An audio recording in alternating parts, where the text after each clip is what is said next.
Hello everyone, I'm doctor Mohal banker, intervention radiologist and ये case मैंने और मेरे पार्टनर डॉक्टर रोजिल गांधी ने साथ में किया है।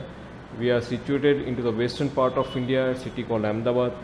और टेंडो एक्रेडिस की जब बात करते हैं तो tendo Achilles is very common in our society and particularly जो स्पोर्ट्स एक्टिविटी में जो काफ़ी लोग एक्टिव है, इसके उसमें ये होने के चांसेस बहुत ही ज़्यादा हैं।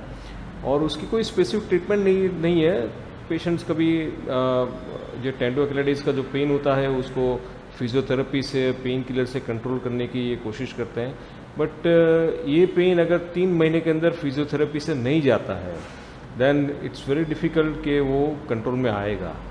और इसकी हमने ये जो नई ट्रीटमेंट जो करते हैं इससे ये एलिमिनेट हो जाता है। So we are going to show you के how we treat such kind of cases. तो एक बार ये टेंडो एक्रेडिस की ट्रीटमेंट हम देखते हैं। सो लेट्स फर्स्ट अंडरस्टैंड कि ये टेंडो एक्रेडिस होता क्यों है। सो ये एक्रिलिस टेंडन है, यहाँ पे ये जो एक्रिलिस टेंडन ये हील बोन पे अटैच हो रहा है। ये yellow colour shows the Achilles tendon. और ये फुट की हर एक मूवमेंट के साथ उसकी मूवमेंट भी होती है।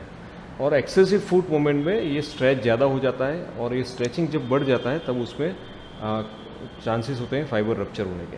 वॉकिंग, रनिंग, जंपिंग, ये सारी एक्टिविटी है जिसके अंदर ये स्ट्रेच ज़्यादा होता है। और जब जर्क आता है तब ये देखते हैं कि ये टेंडन के फाइबर रप्चर हो जाता है। These are total rupture, but most commonly partial rupture भी होता है। टेंडन पूरा का पूरा फाइबर रप्चर नहीं होता है, but few portion of the fibre is rupture. फिर वहाँ पे बॉडी हीलिंग मैकेनिज्म शुरू करती है जो रप्चर हुआ है उसको हीलिंग करने के लिए। बट अगर ये हीलिंग प्रोसेस 3 महीने के अंदर कंप्लीट नहीं हुई तो वो कंटिन्यूसली क्रोनिक इन्फ्लेमेशन में कन्वर्ट हो जाती है। और यही हुआ है ये पेशेंट में। ये पेशेंट को ये पार्शियल रप्चर था, उसके बाद विद एक्सेसिव फुट मूवमेंट, और उसके बाद उनको सीवियर पेन रहता था। मॉर्निंग में फर्स्ट स्टेप जब रखते थे बेड से तो बहुत ही पेन होता था। That gradually that pain subside with the few more steps. ऐसा ही सेम पेन जब वो 30 मिनट्स का 30 मिनट्स जब रेस्ट लेके बाद जब वॉकिंग शुरू करती तब होता था। वो जो टेंडो एक्रेडिस का इंसर्शन साइट है वहाँ पे हम थोड़ा प्रेस करते थे तो वहाँ पे भी उनको काफ़ी पेन रहता था। That is called tenderness in to the medical language. But these are the common symptoms of this patient and उसी पेशेंट को हमने ये ट्रीटमेंट किया। कैसे ट्रीटमेंट किया वो मैं आपको बताता हूँ।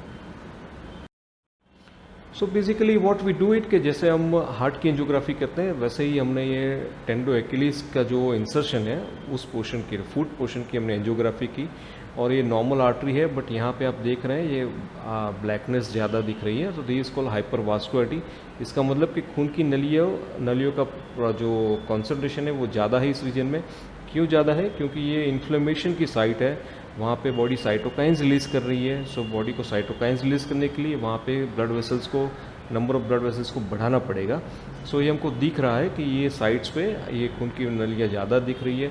एंड वंस वी आइडेंटिफाई ये साइट्स तो हम एक छोटा सा जो माइक्रो कैथेटर कहते हैं वहाँ तक उसको हम ले जाते हैं and we inject some embolizing particles.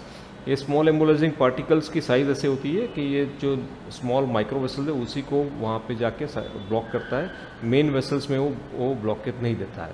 सो उसकी जो हमने एम्बुलेशन करने के बाद जब एंजियोग्राफी की तो आप देख रहे हैं कि the main vessels remain intact, but ये जो हाइपरवास्कुलरिटी की साइड थी, ये जो ब्लश आपको यहाँ पे जो दिख रहा है ये ब्लश आपको यहाँ पे अभी पोस्ट एंजियोग्राफी में आपको दिखेगा नहीं।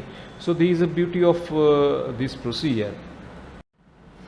सेम थिंग आपको ये स्टैटिक पिक्चर में देखने को मिलेगी। ये आप लेफ्ट हैंड साइड जो देख रहे हैं वो जेपेग इमेज है जिसके अंदर आपको प्री एम्बुलेशन की एंजियोग्राफी का पिक्चर है, जहाँ पे आप देखेंगे कि ये जो हाइपरवास्कुलरिटी है ये दिख रही है। This is site of cytokines release, ये क्रोनिक इन्फ्लेमेशन की साइट है जिससे पेशेंट को पेन हो रहा है। और एम्बुलेशन करने के बाद की एंजियोग्राफी का पिक्चर देखेंगे तो यहाँ पे जो हाइपरवास्कुलरिटी वो नहीं दिख रही है। इसका मेन आर्टरी सारी की सारी इंटैक्ट है। इसका मतलब क्या हुआ कि यहाँ पे साइटोकाइंस की रिलीज रुक गई है, इन्फ्लेमेटरी प्रोसेस रुक गई है और इसकी वजह से पेशेंट्स को पेन भी काफ़ी चला जाता है। तो आओ देखते हैं कि रिजल्ट्स कैसे रहे। सो ये पेशेंट को ये करने के बाद पेन और काफ़ी हद तक चला गया, उनका जो क्वालिटी ऑफ लाइफ इम्प्रूव हो गया, काफ़ी चीज़ वो जो पहले नहीं कर पाते थे सब कुछ करना शुरू हो गया। सो बेसिकली ये प्रोसीजर एक नीडल पंचेस होता है, कोई उसके कट वगैरह नहीं आता है, कोई टाँका नहीं होता है, 2-3 घंटे में पेशेंट चलने लगता है। एंड ये जो डिजीज़ का जो रूट कॉज होता है क्रोनिक इन्फ्लेमेशन, वो एलिमिनेट करता है। So these are long lasting and उसकी इफ़ेक्ट लॉन्ग लास्टिंग रहती है, उसके कोई साइड इफ़ेक्ट नहीं है, कोई कॉम्प्लिकेशन नहीं है। 2-3 घंटे के अंदर पेशेंट अपना जो रूटीन लाइफ है वो रिज्यूम कर सकता है and this is very rewarding for many patients. So ये टेंडोएकिलाइटिस की बहुत एडवांस ट्रीटमेंट है जो हर एक पेशेंट्स को एक जो 3 महीने से ज़्यादा जिनको पेन है और पार्शियल रप्चर ऑफ टेंडन है वो करानी चाहिए। Thank you so much for listening this talk and these are our hospital numbers written over here. यहाँ पे भी आप देख रहे हैं। सो आपको कुछ भी क्वेरी हो, कुछ भी इंफॉर्मेशन ज़्यादा चाहिए तो please do contact us and we will try to solve your problem. Thank you so much.